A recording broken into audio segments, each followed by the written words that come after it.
Students, अस्सलामु अलैकुम। Second year biology के लेक्चर में आपको वेलकम करते हैं। डियर स्टूडेंट्स, इससे प्रीवियस लेक्चर में हम लोगों ने चैप्टर नंबर 17 की एक्सरसाइज को कंप्लीट किया था। आज डियर स्टूडेंट हम एक न्यू चैप्टर स्टार्ट करने जा रहे हैं और उस चैप्टर का नंबर हमारी बुक की तरतीब के मुताबिक बनता है चैप्टर नंबर 18 और इसका टाइटल है रिप्रोडक्शन। डियर स्टूडेंट, रिप्रोडक्शन एक लिविंग ऑर्गेनिज़म्स का कैरेक्टरिस्टिक है। जैसे बहुत सारे कैरेक्टरिस्टिक्स हैं, वो अगर किसी एंटिटी में मौजूद हों तो हम उसको living entity, living organism consider करते हैं। लाइक लिविंग ऑर्गेनिज़म सेल के बने होते हैं। लिविंग ऑर्गेनिज़म अपने सराउंडिंग में चेंजेस को डिटेक्ट करके रिस्पॉन्ड कर सकते हैं। लिविंग ऑर्गेनिज़म्स की बॉडी में केमिकल रिएक्शंस होते हैं जिन्हें मेटाबॉलिज्म कहा जा सकता है। They can acquire and use energy, वो एनर्जी को हासिल करते हैं, यूज़ करते हैं। They can grow in size, they have inherited programme in the form of DNA और जीन्स। इसी तरह हर लिविंग ऑर्गेनिज़म में एक प्रॉपर्टी ज़रूर होती है और वो होती है रिप्रोडक्शन। सिर्फ लिविंग चीज़ें रिप्रोड्यूस करती हैं, नॉन लिविंग चीज़ें रिप्रोड्यूस नहीं कर सकती। अब रिप्रोडक्शन होती क्या है? रिप्रोडक्शन का मतलब है ability to produce new organisms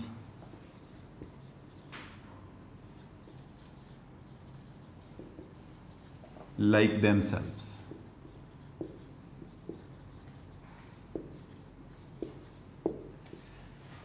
living organism का एक कैरेक्टरिस्टिक है जिसको रिप्रोडक्शन कहा जाता है। और रिप्रोडक्शन को हम डिफ़ाइन कैसे करते हैं? Ability to produce new organisms like themselves, अपने जैसे नए ऑर्गेनिज्म प्रोड्यूस करने की एबिलिटी को रिप्रोडक्शन कहते हैं। जैसे अब अगर हम इसकी कोई एग्जांपल लेते हैं तो फ्रॉग जब रिप्रोड्यूस करेगा तो वो फ्रॉग ही पैदा करेगा। इसी तरह अगर कोई मस्टर्ड प्लांट, सरसों का पौधा ज़मीन में उसके सीड लगाए जाएंगे तो उससे मस्टर्ड प्लांट ही ग्रो करेगा। ह्यूमन बीइंग के बेबीज़ ह्यूमन बीइंग जैसे ही होंगे। तो हर ऑर्गेनिज़म जब रिप्रोडक्शन करता है तो वो अपने जैसे न्यू ऑर्गेनिज़म, अपने जैसे ऑफस्प्रिंग्स पैदा करता है। इस एबिलिटी को कहा जाता है रिप्रोडक्शन। और reproduction is the characteristics of living organism. किसी भी लिविंग ऑर्गेनिज़म का ये कैरेक्टर होगा, नॉन लिविंग चीज़ें कभी भी रिप्रोड्यूस नहीं कर सकती। अब डियर स्टूडेंट, रिप्रोडक्शन की दो बेसिक टाइप हैं, दो फंडामेंटल टाइप्स हैं, जिसमें आता है asexual reproduction।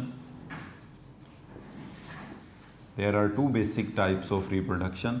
Number one is asexual reproduction and second type of reproduction is sexual reproduction।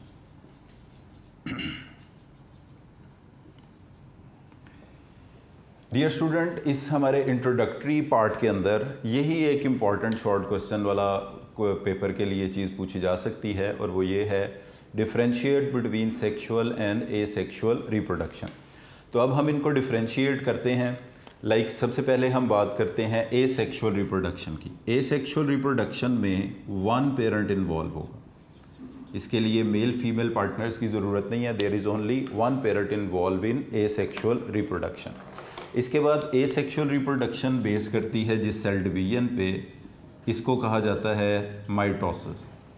फिर एसेक्सुअल रिप्रोडक्शन के दौरान नो फर्टिलाइजेशन, कोई स्पर्म एग की यूनियन नहीं होती, no fertilisation.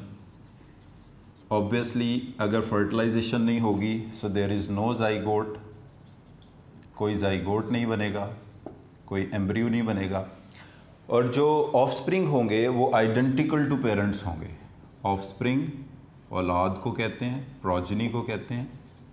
They are identical to parents, they are identical to their parents, वो अपने parents के आइडेंटिकल होंगे।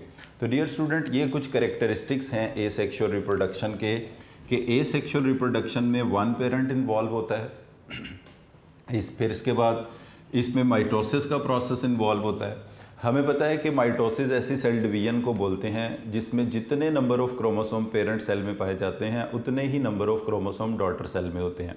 और डॉटर सेल जेनेटिकली जीन्स के एतबार से, डीएनए के एतबार से एग्जैक्ट कॉपी होते हैं अपने पेरेंट सेल की, यानी कोई जेनेटिक वेरिएशंस पैदा नहीं होती, कोई रीशफलिंग ऑफ जीन्स नहीं होती, रीशफलिंग ऑफ डीएनए नहीं होता। इसलिए जो ऑफस्प्रिंग पैदा होंगे वो जेनेटिकली बिल्कुल आइडेंटिकल टू देयर पेरेंट्स होंगे, और इसमें कोई फर्टिलाइजेशन, कोई स्पर्म एग की यूनियन नहीं होगी, कोई जाइगोट, कोई एम्ब्रियो नहीं बनेगा, और ऑफस्प्रिंग जो प्रोड्यूस होंगे वो आइडेंटिकल टू देयर पेरेंट्स होंगे। मगर इसमें जो ऑफस्प्रिंग पैदा होंगे उनका रिप्रोडक्शन रेट ज़्यादा होगा, यानी कम वक्त के अंदर ज़्यादा ऑर्गेनिज्म, ज़्यादा ऑफस्प्रिंग पैदा किए जा सकते हैं। मगर क्योंकि तमाम ऑर्गेनिज्म जेनेटिकली आइडेंटिकल होंगे, इसलिए उनके अंदर न्यू चेंज्ड एनवायरनमेंट में सर्वाइव करने की एबिलिटी रिलेटिवली कम होगी। अब अगर हम बात कर लेते हैं इसके कंपैरिजन में सेक्सुअल रिप्रोडक्शन की, तो सेक्सुअल रिप्रोडक्शन में 2 पेरेंट्स इन्वॉल्व होंगे, मेल फीमेल दोनों इसमें पार्टिसिपेट करेंगे। अब एक पेरेंट से ये रिप्रोडक्शन नहीं हो सकती। इसमें मियोसिस का प्रोसेस इन्वॉल्व होगा। मियोसिस का मतलब ये होता है ऐसी सेल डिवीजन जिससे बनने वाले डॉटर सेल्स में क्रोमोसोम्स की तादाद आधी हो जाए, और ऑब्वियसली मियोसिस के ज़रिए बनते हैं स्पर्म, स्पर्मेटोजेनेसिस जिसे बोलते हैं, एग ओवोजेनेसिस जिसे बोलते हैं। स्पर्म और एग जब बनेंगे तो उनमें क्रोमोसोम हाफ हो जाएंगे, फिर वो प्रोसेस जिसके नतीजे में ये स्पर्म और एग आपस में मिलते हैं, इस प्रोसेस को कहेंगे फर्टिलाइजेशन। फर्टिलाइजेशन के नतीजे में जो डिप्लॉइड सेल प्रोड्यूस होगा इसको कहा जाएगा जाइगोट, और ये जाइगोट के अंदर आधे क्रोमोसोम मदर से आएंगे एग के थ्रू, आधे क्रोमोसोम फादर से आएंगे स्पर्म के थ्रू, और जो ऑफस्प्रिंग्स पैदा होंगे उनके अंदर वेरिएशंस भी पाई जाएंगी, वो जेनेटिकली अपने पेरेंट्स से मुख्तलिफ होंगे। फिर अब अगर हम इसकी एग्जांपल लें तो जितने बड़े ऑर्गेनिज्म हैं, बड़े एनिमल्स हैं, बड़े प्लांट्स हैं, वो सारे के सारे सेक्सुअल रिप्रोडक्शन करते हैं। एसेक्सुअल रिप्रोडक्शन में आप बैक्टीरिया, एमीबा, पैरामीशियम और कुछ स्मॉल एनिमल्स जो कि बडिंग के ज़रिए रिप्रोड्यूस कर सकते हैं, ये इसकी एग्जांपल में, और कुछ प्लांट जैसे वेजिटेटिव प्रोपेगेशन करते हैं। तो डियर स्टूडेंट, ये 2 बेसिक टाइप्स हैं रिप्रोडक्शन की, एसेक्सुअल रिप्रोडक्शन और सेक्सुअल रिप्रोडक्शन। अभी हम इस चैप्टर को थोड़ा सा आगे कंटिन्यू करेंगे तो एक टेबल की फॉर्म में ये डिफरेंसेस वहाँ पर दिए हुए हैं, आप वहाँ से इनको लिख लें तो वो ज़्यादा बेटर है, और क्योंकि वो टैबुलेट फॉर्म में है, पढ़ने और समझने आसान है। फर्स्ट पेज पर डियर स्टूडेंट जो पूरे चैप्टर का है उसमें इंट्रोडक्शन ही दिया गया है रिप्रोडक्शन का, और उसकी 2 बेसिक टाइप को थोड़ा थोड़ा डिस्कस किया गया है। इस हवाले से एक MCQ डेवलप होता है कि जो रिप्रोडक्शन का फिनोमेना है, it is essential for the survival of, reproduction is essential for the survival of. अब इसमें ये मैं इसको ब्लैंक छोड़ देता हूँ, क्या आंसर होना चाहिए इसमें? Reproduction is essential for the survival of. तो अब इसमें अगर हम इंडिविजुअल या ऑर्गेनिज्म की बात करें तो ये जवाब नहीं हो सकता।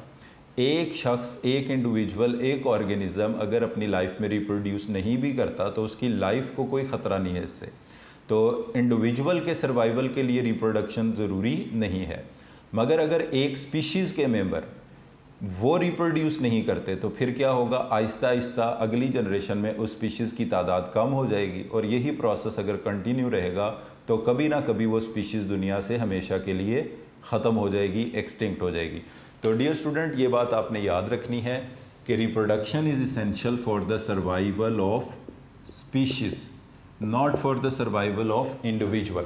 अब हमें पता है एक स्पीशीज़ के मेंबर जो किसी ख़ास जगह और ख़ास वक्त में पाए जाते हैं, they will form population.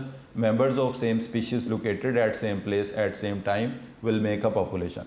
तो अगर किसी जगह पर ऑप्शन स्पीशीज़ की जगह पॉपुलेशन लिखी हो तो भी बात ठीक है, क्योंकि एक पॉपुलेशन में एक ही स्पीशीज़ होती है। So we can say reproduction is essential for the survival of species और population, but not for an organism और an individual.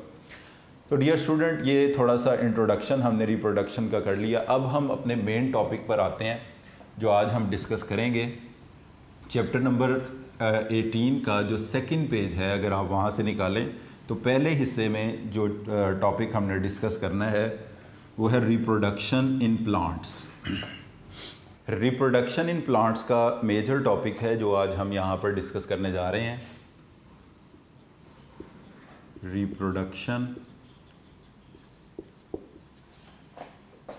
In plants. Dear students, plants का कोई भी ग्रुप हो उसमें सेक्सुअल रिप्रोडक्शन के लिए एक ही फिनोमिना ऑब्जर्व होता है जिसको फंडामेंटली हम कहते हैं कि वो तमाम ग्रुप्स के अंदर सेम है, मगर प्लांट्स के डिफरेंट ग्रुप में थोड़ी थोड़ी उसके अंदर वेरिएशन हो सकती है और उस फिनोमिना को कहा जाता है ऑल्टरनेशन ऑफ जनरेशन। तो सबसे पहले हम इसी फिनोमिना को आज यहाँ पर डिस्कस करने जा रहे हैं। प्लांट्स के लाइफ साइकिल में दो जनरेशन्स होती हैं। एक जनरेशन को बोला जाता है गैमीटोफाइट और दूसरी जनरेशन को कहा जाता है स्पोरोफाइट। डियर स्टूडेंट्स, एक बात याद रखिएगा, PHYTE ये जिस भी बोटेनिकल टर्म के लास्ट में इस्तेमाल किया जाए, जैसे यहाँ पर ये वर्ड यूज़ किया गया है फाइट, गैमीटोफाइट, इसके बाद यहाँ पे वर्ड यूज़ किया गया है स्पोरोफाइट, इसका मतलब होता है प्लांट। तो गैमीटोफाइट, स्पोरोफाइट ये प्लांट्स हैं।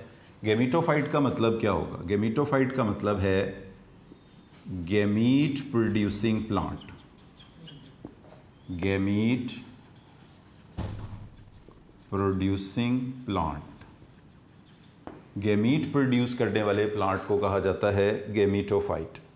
और इसी तरह spore producing plant, spore producing plant को कहा जाएगा स्पोरोफाइट। अब डियर स्टूडेंट, ये दो अलग-अलग प्लांट्स हैं, अलग-अलग जनरेशन्स हैं, अलग-अलग प्लांट्स हैं इंडिपेंडेंट। और गैमीटोफाइट का काम सिर्फ गैमीट पैदा करना है, स्पोरोफाइट का काम सिर्फ और सिर्फ स्पोर्स पैदा करना है। जो गैमीटोफाइट जनरेशन है ये होती है 1N। 1N का मतलब होता है हैप्लॉइड और स्पोरोफाइट जनरेशन होती है 2N। 2N का मतलब है डिप्लॉइड, यानी गैमीटोफाइट जनरेशन हैप्लॉइड होती है, स्पोरोफाइट जनरेशन 2N डिप्लॉइड होती है। ये अब एक आप रूल याद रख लें, प्लांट के लाइफ साइकिल में जो भी हैप्लॉइड सेल पैदा होगा वो बिलोंग करेगा गैमीटोफाइट से, और प्लांट के लाइफ साइकिल में जो भी डिप्लॉइड सेल पैदा होगा वो बिलोंग करेगा स्पोरोफाइट से। अब नेक्स्ट डिफरेंसेस इनके देखते हैं। Gametes are always produced by mitosis. ये प्लांट्स में यह बात याद रखनी है आपने कि प्लांट में स्पर्म और एग माइटोसिस से बनते हैं, एनिमल्स में स्पर्म और एग मियोसिस से बनते हैं। तो अभी हम पढ़ रहे हैं रिप्रोडक्शन इन प्लांट्स, तो इसलिए गैमीटोफाइट जनरेशन जो गैमीट पैदा करेगी वो माइटोसिस से होगी, और स्पोरोफाइट जनरेशन ने जो स्पोर पैदा करने हैं वो मियोसिस से होंगे। अब मियोसिस को हम एक और नाम भी देते हैं, इसको कहते हैं रिडक्शन डिवीजन, क्योंकि मियोसिस से जो डॉटर सेल्स पैदा होते हैं उनके अंदर क्रोमोसोम्स की तादाद पेरेंट सेल्स के मुकाबले में आधी हो जाती है, इसलिए मियोसिस को रिडक्शन डिवीजन भी कहा जा सकता है। तो जिस जगह पर मियोसिस लिखा हो, रिडक्शन डिवीजन लिखा हो, बात एक ही है। अब डियर स्टूडेंट्स, गैमीटोफाइट जनरेशन वो होगी जो हैप्लॉइड हो, गैमीट प्रोड्यूस करे माइटोसिस के ज़रिए। स्पोरोफाइट जनरेशन वो होगी जो स्पोर पैदा करे मियोसिस के ज़रिए और ख़ुद डिप्लॉइड हो। अब डियर स्टूडेंट, गैमीटोफाइट में दो तरह के गैमीट होते हैं, मेल गैमीट जिसको कहा जाता है स्पर्म, और फीमेल गैमीट जिसको कहा जाता है एग। और स्पर्म और एग की यूनियन के नतीजे में, यानी कि फर्टिलाइजेशन के नतीजे में डेवलप होता है जाइगोट। अब आप देख सकते हैं कि जाइगोट एक ऐसा सेल है जो कि डिप्लॉइड होगा, क्योंकि ये स्पर्म 1N और एग 1N के मिलने से बना है, तो जाइगोट होगा 2N। अब जाइगोट से स्टार्ट हो जाएगी sporophyte generation. Zygote will give rise to embryo, और एम्ब्रियो से जो पौधा पैदा होगा वो स्पोरोफाइट होगा। यहाँ पर ये सारा इसलिए लिखा है कि आपको बताना था कि फर्स्ट सेल स्पोरोफाइट जनरेशन का वो जाइगोट होगा, या स्पोरोफाइट स्टार्ट किससे होगी, स्टार्ट कह दें या आप बोल दें देयर फर्स्ट सेल। स्पोरोफाइट का पहला सेल या स्पोरोफाइट स्टार्ट किससे होगी? From zygote. अच्छा, इसी तरह अब ये जो स्पोरोफाइट जनरेशन है ये जब ग्रोन अप हो जाएगी, बड़े हो जाएंगे, तो इनमें से स्पोर्स पैदा किए जाएंगे बाय मियोसिस। स्पोर्स कैसे पैदा होंगे? मियोसिस के जरिए। अब ये जो स्पोर्स हैं ये होंगे 1n और स्पोर्स से स्टार्ट होगी गेमीटोफाइट जनरेशन। जिस तरह हमने कहा कि स्पोरोफाइट जनरेशन स्टार्ट होती है जाइगोट से, इसी तरह गेमीटोफाइट का स्टार्ट या गेमीटोफाइट का जो पहला सेल होगा, फर्स्ट सेल, वो होगा स्पोर। तो डियर स्टूडेंट्स, ये एक कंपैरिजन आपके सामने बनाया है। स्पोर पहला हैप्लॉइड सेल है, इससे गेमीटोफाइट जनरेशन स्टार्ट होगी जो कि हैप्लॉइड है, और जाइगोट पहला डिप्लॉइड सेल है। जाइगोट से जो जनरेशन स्टार्ट होगी वो कहलाएगी स्पोरोफाइट। तो डियर स्टूडेंट, ये बेसिक डिफरेंस याद रख लें स्पोरोफाइट और गेमीटोफाइट का, कि स्पोरोफाइट के गेमीट्स के ज़रिए पैदा हुई है स्पोरोफाइट जनरेशन और स्पोरोफाइट के स्पोर्स के ज़रिए पैदा हुई है गेमीटोफाइट जनरेशन। यानी प्लांट्स में अगर एक पार्ट गेमीटोफाइट का है तो उससे गेमीटोफाइट पौधा पैदा नहीं हो सकता। वो गेमीटोफाइट पौधा पहले पैदा करेगा जाइगोट के ज़रिए स्पोरोफाइट को, फिर वो स्पोरोफाइट पौधा पैदा करेगा स्पोर्स और उससे पैदा होगा गेमीटोफाइट। ना तो डायरेक्ट कोई गेमीटोफाइट पैदा कर सकता है और ना ही कोई स्पोरोफाइट पैदा कर सकता है। दो गेमीटोफाइट जनरेशन के दरमियान स्पोरोफाइट होगा, दो स्पोरोफाइट जनरेशन्स के दरमियान गेमीटोफाइट होगा। यानी स्पोरोफाइट गेमीटोफाइट के ज़रिए ऑल्टरनेट करेगा, गेमीटोफाइट स्पोरोफाइट के ज़रिए ऑल्टरनेट करेगा। इसलिए इस पूरे प्रोसेस को नाम दिया जाएगा ऑल्टरनेशन ऑफ जनरेशन। ये पूरे का पूरा फिनोमेना कहलाएगा ऑल्टरनेशन ऑफ जनरेशन। गेमीटोफाइट से स्पोरोफाइट, स्पोरोफाइट से गेमीटोफाइट बनना, this whole process is known as alternation of generation. अब इस ऑल्टरनेशन ऑफ जनरेशन को एक और नाम भी आप दे सकते हैं, वो आप इसको कह सकते हैं diplo haplontic life cycle. Diplohaplontic life cycle से मुराद यहाँ पर क्या चीज़ होगी कि एक डिप्लॉइड जनरेशन है और दूसरी हैप्लॉइड जनरेशन है। स्पोरोफाइट डिप्लॉइड है, गेमीटोफाइट हैप्लॉइड है। हैप्लॉइड जनरेशन से डिप्लॉइड पैदा होती है और डिप्लॉइड से हैप्लॉइड पैदा होती है। इसलिए इस पूरे प्रोसेस को कहा जा सकता है diplohaplontic life cycle. Diplo for 2n that is diploid sporophyte, haplo for haploid that is 1n gametophyte. तो ऑल्टरनेशन ऑफ जनरेशन कह दें, डिप्लोहेप्लॉन्टिक लाइफ साइकिल कह दें, एक ही बात है कि गेमीटोफाइट से स्पोरोफाइट और स्पोरोफाइट से गेमीटोफाइट बनना। अब इस ऑल्टरनेशन ऑफ जनरेशन की दो टाइप्स हैं, वो हैं इनके स्ट्रक्चर की बेस के ऊपर। वो सिर्फ एक वर्ड ही इसमें आपने याद रखना है, आइसोमॉर्फिक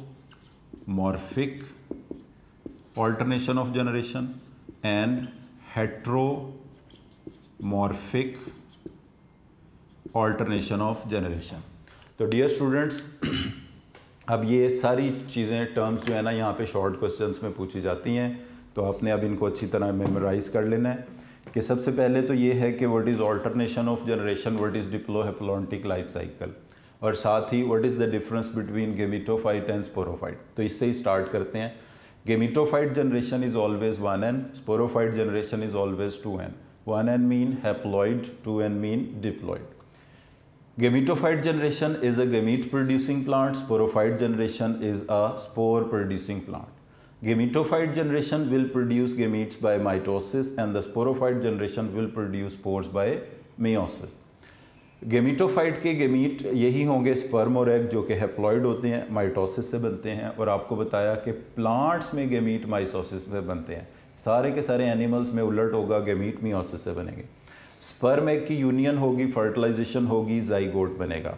अब जाइगोट 2n है, इसका मतलब है जाइगोट बिलोंग करता है स्पोरोफाइट से। आपको कहा था कि हर हैप्लॉइड सेल का ताल्लुक गेमीटोफाइट से और हर डिप्लॉइड सेल का ताल्लुक स्पोरोफाइट से।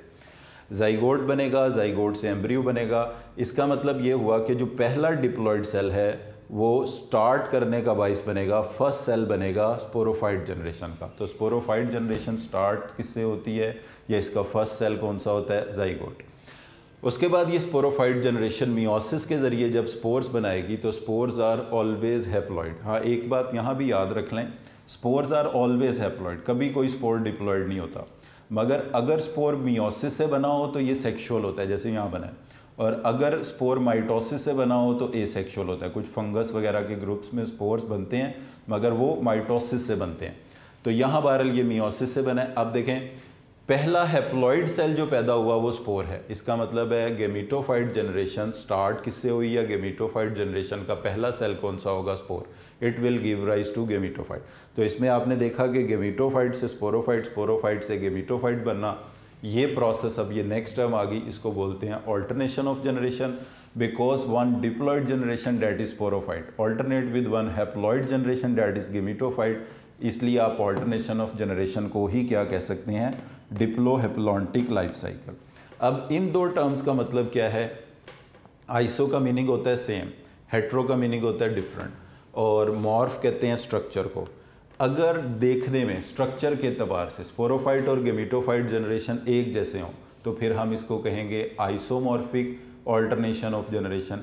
ऐसा कुछ फंगस, कुछ एल्गी के ग्रुप्स में होता है, मगर जो प्लांट्स के जितने भी बड़े ग्रुप्स हैं उनमें ये नहीं पाया जाता।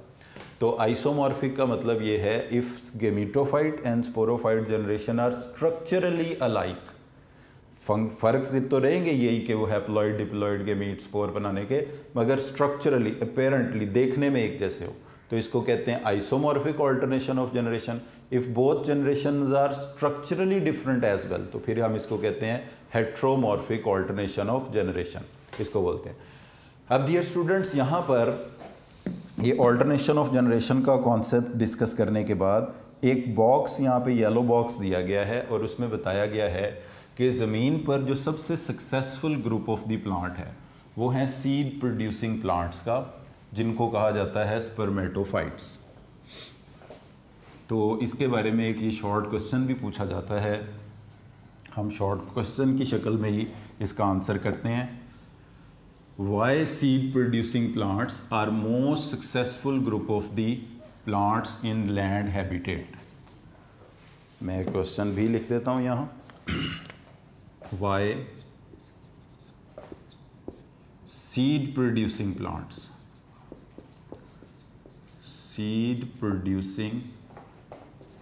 plants are successful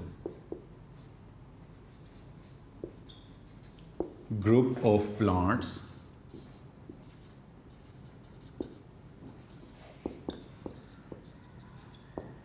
on land habitat.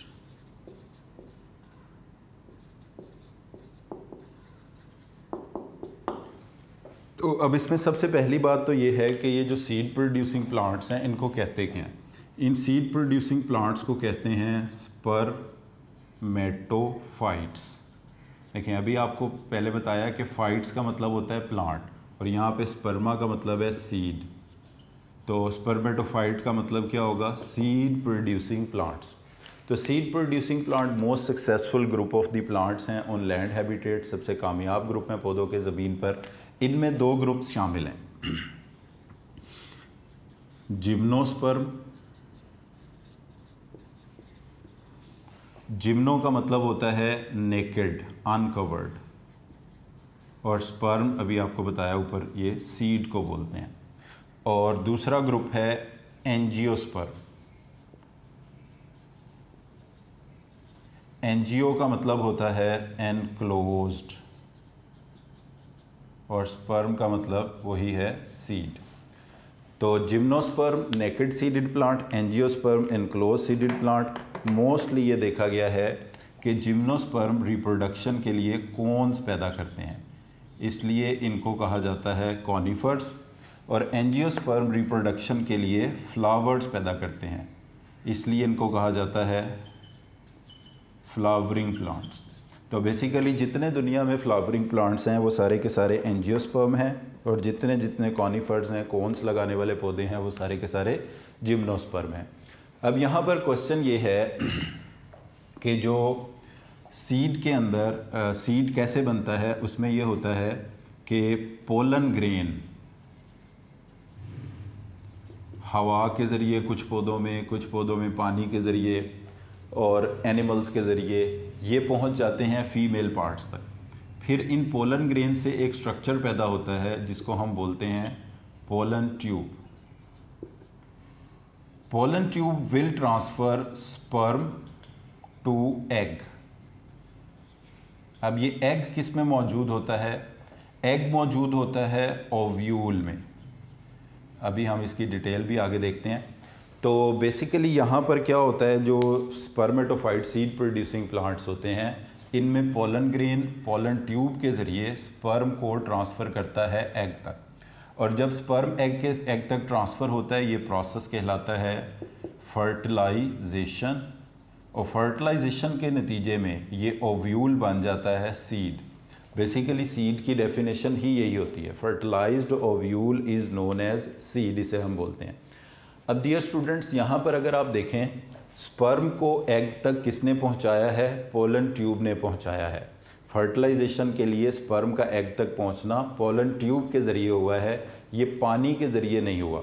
तो सीड प्रोड्यूसिंग प्लांट इसलिए पहाड़ों पे, खुश्की पे, मैदानी इलाकों में हर जगह ग्रो कर जाते हैं, बिकॉज इनके स्पर्म को एग तक पहुंचने के लिए पानी की ज़रूरत नहीं होती। इनके स्पर्म को एग तक पहुंचाना किसका फंक्शन होता है?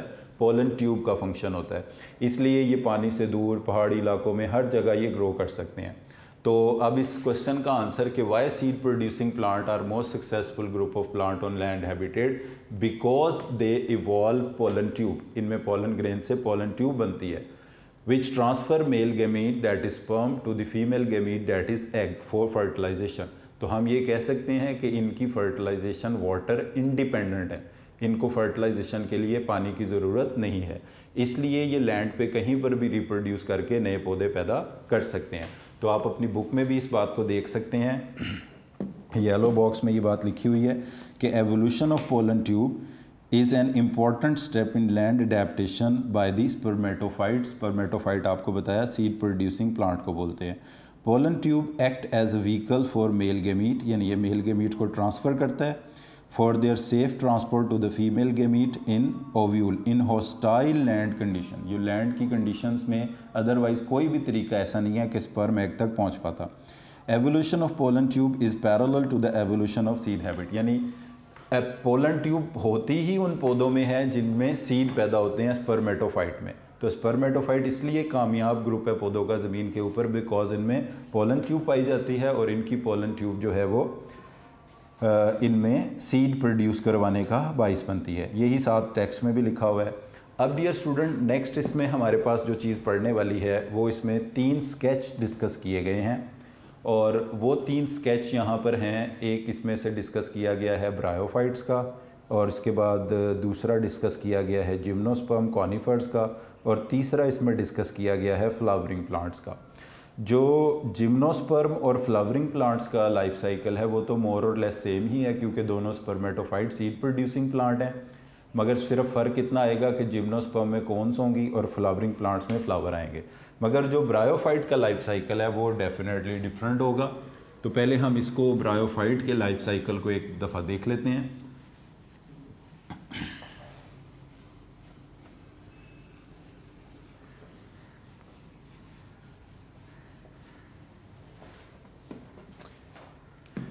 डियर स्टूडेंट्स, ब्रायोफाइट के लाइफ साइकिल में अगर आप देखें तो इसको हम स्टार्ट करते हैं गेमीटोफाइट जनरेशन से, जो कि इसका थैलॉइड जनरेशन होती है, थैलस होता है।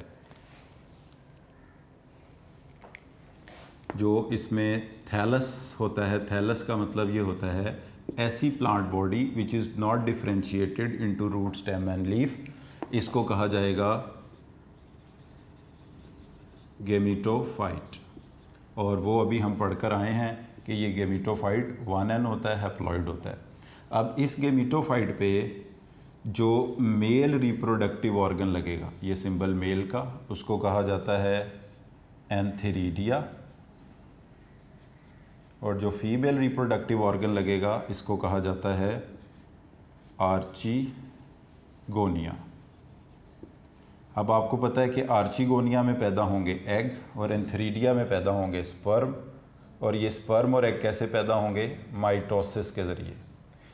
फिर इनकी यूनियन के नतीजे में, इनकी फर्टिलाइजेशन के नतीजे में, और इनकी फर्टिलाइजेशन होगी कीमोटैक्सिस के ज़रिए, यानी कि पानी के ज़रिए स्पर्म मूव करके एग तक जाएंगे। और जब फर्टिलाइजेशन होगी तो इससे बनेगा जाइगोट, जाइगोट से बनेगा एम्ब्रियो, और एम्ब्रियो से जो प्लांट पैदा होगा इसको कहेंगे स्पोरोफाइट, जो कि हम पहले पढ़ चुके हैं डिप्लॉयड होगा।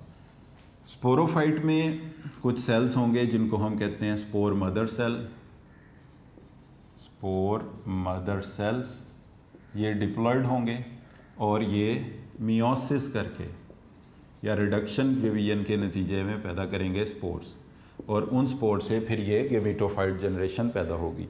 ये मैं थोड़ा सा आपकी बुक से भी इसका बता देता हूँ, आप एक बार देख लें।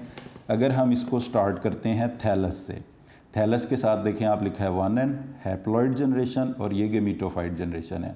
इनका जो फीमेल ऑर्गन है रिप्रोडक्टिव उसे आर्चिगोनिया बोलते हैं, और मेल रिप्रोडक्टिव ऑर्गन को एंथेरिडिया बोलते हैं। आर्चिगोनिया में ओस्फियर बनता है और ओस्फियर एग को ही कहते हैं। ये भी एक डिफरेंस यहाँ पे याद रख लें कि ओस्फियर ये एग को बोलते हैं और ओस्पोर ये जाइगोट को बोलते हैं। तो आप देख सकते हैं कि यहाँ लिखा होगा ओस्फियर, ये एग को ही बोलते हैं। तो एग प्रोड्यूस हुआ इनसाइड एंथेरिडिया, नॉन मोटाइल है, आर्चिगोनिया सॉरी नॉन मोटाइल है, और मोटाइल एंथीरोजॉइड, एंथीरोजॉइड स्पर्म को कहते हैं। ये लिखा है यहाँ swims in surface of moisture यानी water, oosphere attract the male gamete by chemosecretion. तो ये जो स्पर्म की एग तक मूवमेंट है ये कीमोटैक्सिस है। फर्टिलाइजेशन होगी आर्चिगोनिया, इससे जाइगोट बनेगा, एम्ब्रियो बनेगा, स्पोरोफाइट बन जाएगा। अब स्पोर मदर सेल किसे बोलते हैं? स्पोर प्रोड्यूसिंग सेल को बोलते हैं। अब ये बात भी याद रख लें, स्पोर हमेशा हैप्लॉइड होता है, मगर जो स्पोर मदर सेल है वो हमेशा डिप्लॉइड होता है। तो इस तरह स्पोर पैदा होगा जो कि हैप्लॉइड होगा, और इससे फिर नेक्स्ट जो जनरेशन पैदा होगी वो गेमीटोफाइट होगी। यहाँ पर जो सबसे अहम बात याद रखने वाली है वो ये है कि इनको फर्टिलाइजेशन के लिए पानी की ज़रूरत है, इसलिए ब्रायोफाइट्स को एम्फीबियंस ऑफ प्लांट भी कहते हैं, बिकॉज इनको रिप्रोडक्शन के लिए, फर्टिलाइजेशन के लिए पानी की ज़रूरत है। और इनके स्पर्म एग तक जाते हैं, स्पर्म मोटाइल होते हैं, एग नॉन मोटाइल होते हैं, और स्पर्म की एग की तरफ मूवमेंट कीमोसिक्रीशन की वजह से होती है, इसलिए इस मूवमेंट को हम कीमोटैक्सिस का नाम देते हैं। तो डियर स्टूडेंट्स, आज के लेक्चर को हम यहीं पर मुकम्मल करते हैं। अभी हमने life cycle of bryophyte plant में सेक्सुअल रिप्रोडक्शन के हवाले से डिस्कस किया है। नेक्स्ट ग्रुप में, नेक्स्ट लेक्चर में हम लोग फ्लावरिंग प्लांट्स का लाइफ साइकिल और साथ जिम्नोस्पर्म का लाइफ साइकिल जो है वो डिस्कस करेंगे। तो आज के लेक्चर को हम इधर ही कंक्लूड करते हैं। Thank you very much for today.